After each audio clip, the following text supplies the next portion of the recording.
Nasa ICU pa rin ang laking napuruhan ng pagsabog sa condo unit na kanyang tinutuluyan sa 2 Serendra Condominium sa Taguig City noong Biyernes.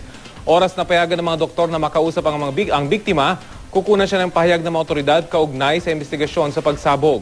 Balitang hatid ni Bernadette Reyes.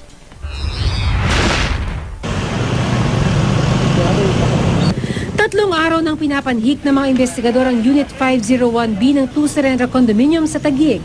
Pero tikom pa rin sila sa sanhi ng pagsabog doon nitong Biyernes na ikinamatay ng 3 at kinasugat ng 5 iba pa. Ikukumpara pa raw ng iba't ibang ahensya ang resulta ng kani-kanilang investigasyon para matiyak na pwede ng isang tabi ang anggulong pambubomba.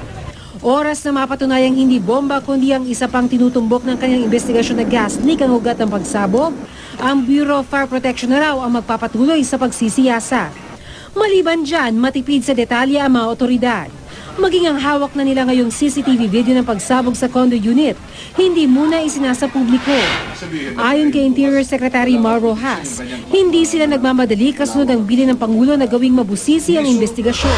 Buti ng masinop na tiyak at sigurado, imbis na mabilisan na mali. Pero nilinaw ni Rojas ngayon pa lang na ang posibilidad ng gas leak sa 2 Serendra. Iba raw sa nangyaring methane gas leak noong 2007 sa Glorieta 2 na pag-aari rin ng Ayala Land.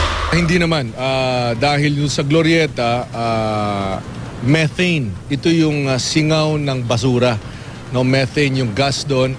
Kontra sa ibang teorya na may bomba doon sa Glorieta. Ang nakaligtas na biktimang si Angelito San Juan na naroon mismo sa unit kung saan nagkaroon ng pagsabog. Maselan pa rin ang kondisyon sa ICU ng St. Luke's Medical Center sa Taguig. 85% kasi ng katawan ng 63 anyos na arkitekto ang nagtamo ng second hanggang third degree burns. He is currently under observation and heavily sedated. Hindi po namin siya makausap.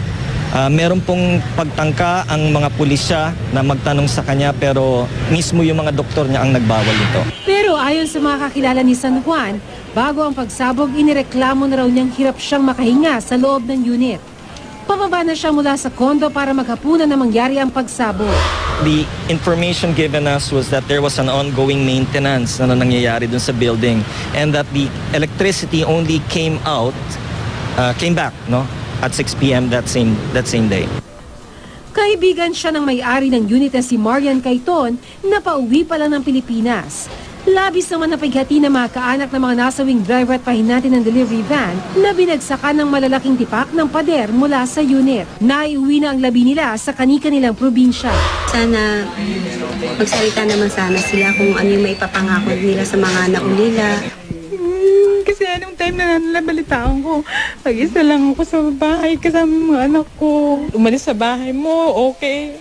Pagbalik, pagkita mo ng huli, ganun na itsura niya. Bago siya umalis, ang dami niyang ginawa para sa amin ng anak ko. Saka ang dami pa niyang pangarap sa amin kasi gusto niya mangyari, mag-abroad pa nga siya eh. Nagpaabot na raw ng tulong sa pamilya ng mga biktima ng pagsabog ang Ayala Land, ang developer ng 2 Serendra. Bernadette Reyes, GMA News.